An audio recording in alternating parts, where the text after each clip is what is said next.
حكلغمي جاني فالفان كل وندا يمل ورياق الحدا خسيمي ورياق الحدا خسيمي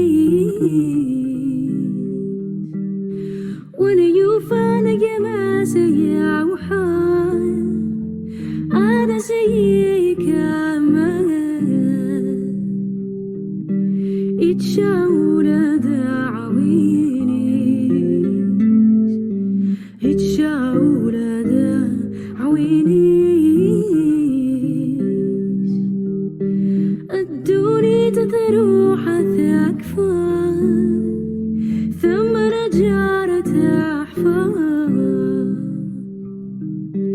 تبر غير الأخر نزمان تبر غير الأخر نزمان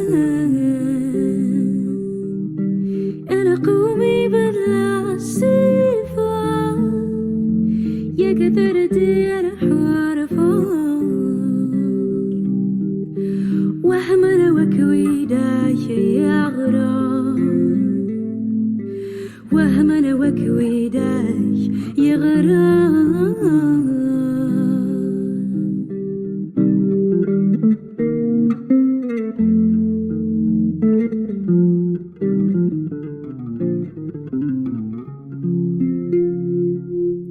يا رب أزني العقل ولكفول باطل مناجا دزي ساعة مناجا دزي ساعة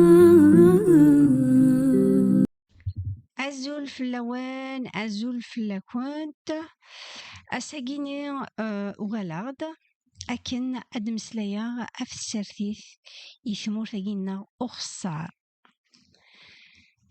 أتدينيغ فرانسيس هذا سكستعوذا ستقبايليث سماغاس le miroir brisé d'un état nocif pour tous.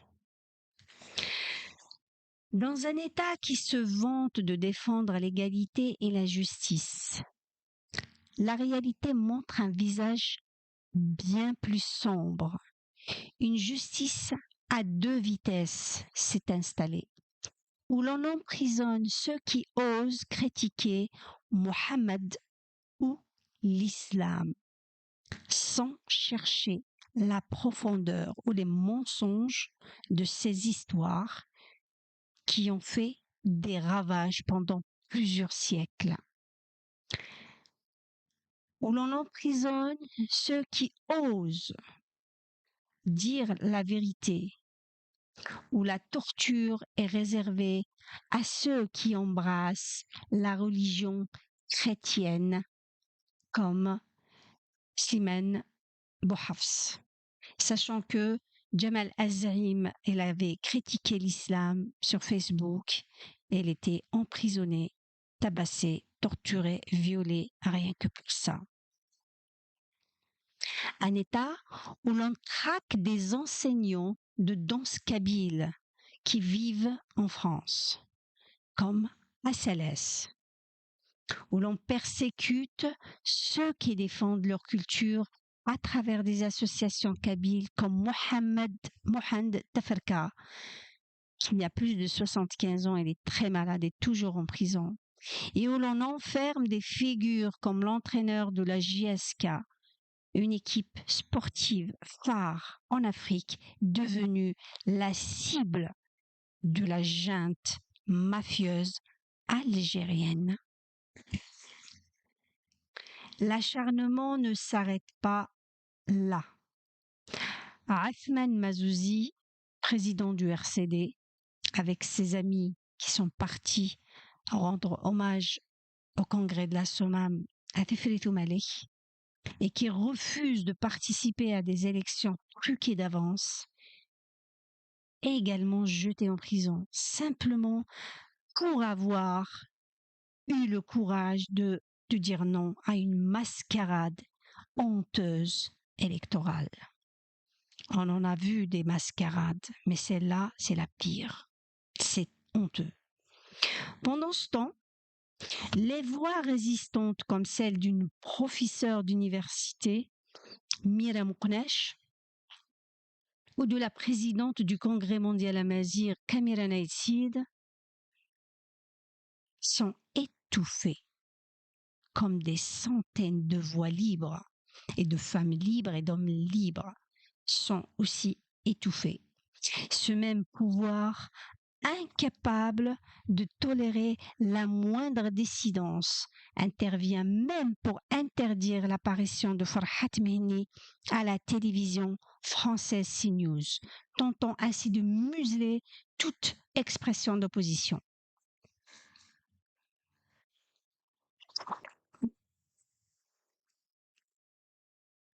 Ce régime ne se contente pas d'opprimer, il divise aussi pour mieux régner.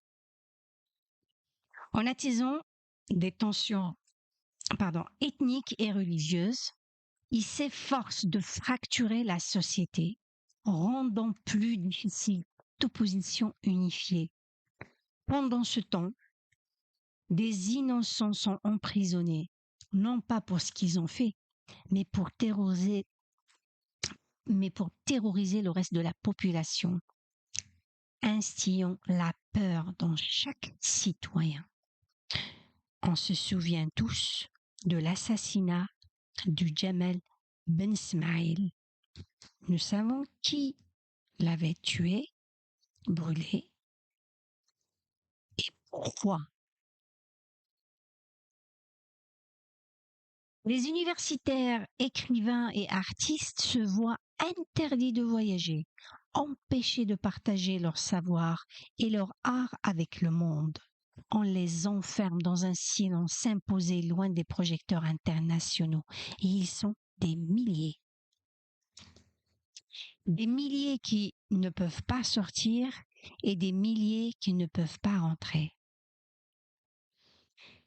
Le régime actuel nourrit une haine profonde à l'égard des Kabyles, les marginalisant et les réprimant systématiquement en créant des dahdouh, des scénarios honteux pour pousser les Kabyles au maquis et les exterminer par la suite. Leur langue est interdite, notre langue est interdite, notre culture opprimée et nos drapeaux amazirs et kabyles sont tout simplement bannis, contrairement au drapeau de Hamas, terroriste de Palestine. Ceux qui osent revendiquer leur identité et leur liberté sont calomniés, accusés sans preuve d'être des terroristes et pourquoi pas des harkis, des traîtres ou des racistes. Le mouvement pour la libération des Kabyles, qui est le MAK, qui lutte pour mettre fin à cette marginalisation, à ces assassinats du pouvoir illégitime et à cette oppression, est délibérément sali par le pouvoir. Le but est clair, étouffer forme de résistance et maintenir une emprise totale sur un peuple en quête de dignité.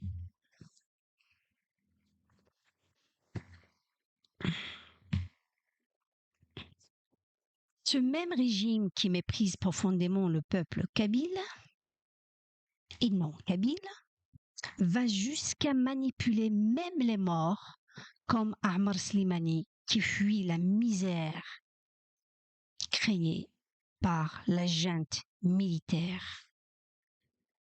Les sportifs formés par la France que ce soit en football ou en gymnastique, sont récupérés sans vergogne. Leur succès détourné pour servir la gloire d'un État qui n'a jamais investi dans leur formation. Le pillage ne s'arrête pas là. Les richesses des Touaregs sont exploitées. Les richesses de tout un peuple sont exploitées, tandis que ce peuple noble se retrouve sans rien, surveillés comme des prisonniers à ciel ouvert par les services secrets qui n'ont rien à faire d'autre. Ce même régime qui prétend les protéger les traite en réalité comme des ennemis intérieurs, les privant de toute liberté, de toute dignité, pendant qu'il fait des affaires avec les ennemis d'Algérie. Je cite les Émirats, le Qatar, la Turquie, etc.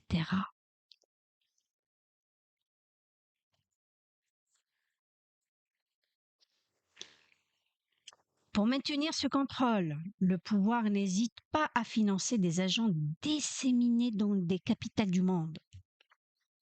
Aux États-Unis, au Canada, en Grande-Bretagne, en France, au Qatar et ailleurs. Ces agents veillent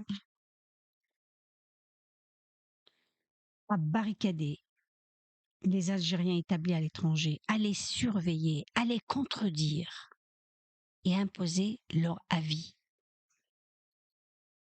et influencer les naïfs.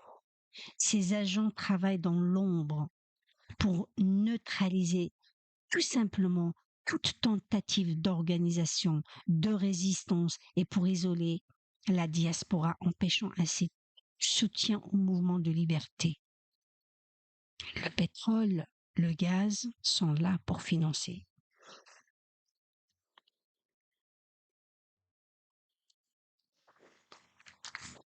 Pour manipuler encore davantage, le pouvoir invite des imams à manipuler un peuple déjà détruit et endoctriné, au point de voir des citoyens appeler le président par Amit Boun, un signe de la minorisation et de l'infantilisation d'un peuple réduit au silence. Un peuple qui est en train de devenir des simples pions, des tubes digestifs qui doit se séparer de son cerveau. Pendant que tout cela se déroule, le président illégitime, voyou, menteur, sans aucun projet, sans aucune vision, et dans une hypocrisie manifeste, fanfaronne sur la scène internationale en prétendant aider la Palestine, alors que lui-même est allé se faire soigner en Allemagne. Une posture qui illustre bien la duplicité d'un régime qui sacrifie la vérité et la justice sur l'autel de ses propres intérêts depuis toujours. Face à cette injustice criante, il est urgent de se lever, de dénoncer ces pratiques et de refuser de se taire, parce que rester silencieux face à l'injustice, c'est devenir complice de l'oppression. ولاش الفوت ولاش سمح ولاش هسا أزكى. Le combat continue. هسا أزكى ثمازيغ ثلا أني ليا أكو دير جازني في حاليا يتدونا للزاف يدي تساوين أين صحان et وإذا يلحونا لجنève membres de MAC qui sont en train de faire la marche à pied de Bretagne jusqu'à Genève, une pensée pour eux, un soutien pour eux. Amas Farhat Mehni et son équipe qui ont fait des miracles sans pétrole, sans milliards, sans rien du tout. Ils travaillent avec beaucoup d'intelligence pour l'intérêt de tout un peuple qui est en train d'être tout simplement effacé sur le globe. La Kabylie reviendra L'indépendance, on l'aura. Les KDS, vous serez et vous êtes déjà dans les poubelles de l'histoire. Ten Merthenwen, Adora l'article Teneran. Azul.